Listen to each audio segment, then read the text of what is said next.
Welcome to குச்சலா corner. எல்லாருக்கும் வணக்கம். ஜூலை 16ஆம் தேதி திருமலையில் ஆணிவார ஆஸ்தானம் செலிப்ரேட் பண்ணியிருக்காங்க. அதை பற்றின அப்டேட் டிடிடி கொடுத்துருக்காங்க. அந்த அப்டேட் என்ன அப்படின்றத இந்த வீடியோவில் நாம் பார்க்கலாம். முதல்ல ஆணிவார ஆஸ்தானம் அப்படின்னா என்னதுன்னு பார்க்கலாங்க.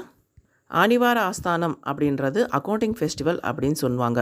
ப்ரீவியஸ் இயருக்கு, அதாவது முந்தைய வருஷத்துக்கான வரவு செலவு கணக்கு எல்லாத்தையுமே சாமிக்கிட்ட சமர்ப்பிச்சுட்டு அந்த அக்கௌண்ட்ஸ் எல்லாமே பெருமாள் கிட்ட சப்மிட் பண்ணிவிட்டு கீயையும் கொடுத்துட்டு அதுக்கப்புறம் புது வருஷத்துக்கான கணக்கை புது புக்கில் தொடங்கி சாமிக்கிட்டேருந்து அந்த சாவியை வாங்கிட்டு புதுசாக கணக்கு வழக்க ஸ்டார்ட் பண்ணுவாங்க. இந்த ஃபெஸ்டிவல் தான் அக்கௌண்டிங் ஃபெஸ்டிவல், அதாவது ஆணிவார ஆஸ்தானம் அப்படின்னு சொல்லுவாங்க.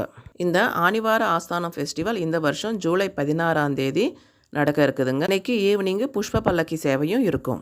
இப்போது டிடிடியிலேருந்து வந்த லேட்டஸ்ட் அப்டேட்ஸை என்னென்ன அப்படிங்கிறத பார்க்கலாம்.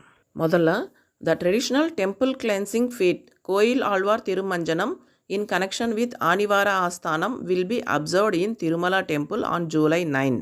The temple staff clean the entire premises of the temple including roof, walls, ceilings, pillars, puja materials from 6 a.m. to 10 a.m. with an aromatic mixture called Parimalam.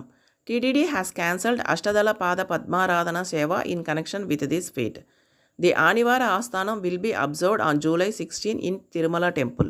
அதாவது ஜூலை 16ஆம் தேதி திருமலையில் ஆணிவார ஆஸ்தானம் ஃபெஸ்டிவல் இருக்கிறதுனால அதுக்கு முந்தைய செவ்வாய்க்கிழமையான ஜூலை 9ஆம் தேதி கோயில் ஆழ்வார் திருமஞ்சனம் நடைபெற இருக்குதுங்க.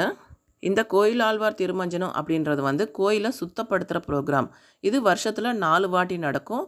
ஒவ்வொரு வருஷமும் உகாதி, ஆணிவார ஆஸ்தானம், பிரம்மோற்சவம், வைகுண்ட ஏகாதேசி ஆகிய இந்த விழாக்களுக்கு முன்னாடி வர செவ்வாய்க்கிழமைகளில் கோயிலில் சுத்திகரிப்பு செய்வாங்க. இந்த கிளென்சிங் ஃபெஸ்டிவல் காலையில் 6 மணிக்கு ஸ்டார்ட் ஆகி கிட்டத்தட்ட 5 மணி நேரம் நடக்கும். திருமஞ்சன சேவான் முடிஞ்ச பிறகு மூல விராட்டுக்கு பூஜைகள்லாம் நடத்துவாங்க. அடுத்து மதியம் 12 மணிக்கு மேலே பக்தர்களை பெருமாள் தரிசனத்துக்கு அனுமதிப்பாங்க. ஜூலை 9ஆம் தேதி திருமஞ்சன சேவை இருக்கிறதுனால செவ்வாய்க்கிழமை அன்னைக்கு அஷ்டதள பாத பத்மாராதனா சேவையை டிடிடி ரத்து செஞ்சுருக்காங்க.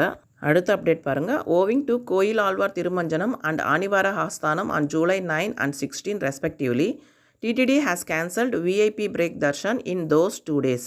As such, no recommendation letters will be entertained on July 8 and 15. The devotees are requested to make note of this and cooperate with TTD. அதாவது ஜூலை 9ஆம் தேதி கோயிலாழ்வார் திருமஞ்சனமும் ஜூலை 16ஆம் தேதி ஆணிவார ஆஸ்தானம் ஃபெஸ்டிவல்ஸும் இருக்கிறதுனால இந்த 2 நாட்களுக்கு விஐபி பிரேக் தரிசனத்தை டிடிடி ரத்து செஞ்சுருக்காங்க.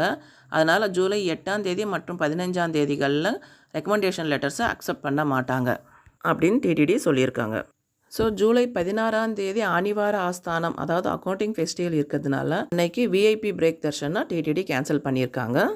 அடுத்து 9ஆம் தேதி ஆணிவார ஆஸ்தானம் ப்ரோக்ராமுக்கு முன்னாடி செவ்வாய்க்கிழமை டெம்பிள் கிளென்சிங் ப்ரோக்ராம், அதாவது கோயில் ஆழ்வார் திருமஞ்சனம் இருக்கிறதுனால இன்றைக்கி அஷ்டதள பாத பத்மாராதன சேவையும் டிடிடி கேன்சல் பண்ணியிருக்காங்க. பக்தர்கள் இதை நோட் பண்ணிக்கோங்க. வீடியோ உங்களுக்கு பிடிச்சிருந்தா ப்ளீஸ் லைக் பண்ணுங்கள், ஷேர் பண்ணுங்கள், சப்ஸ்கிரைப் பண்ணி சப்போர்ட் பண்ணுங்கள்.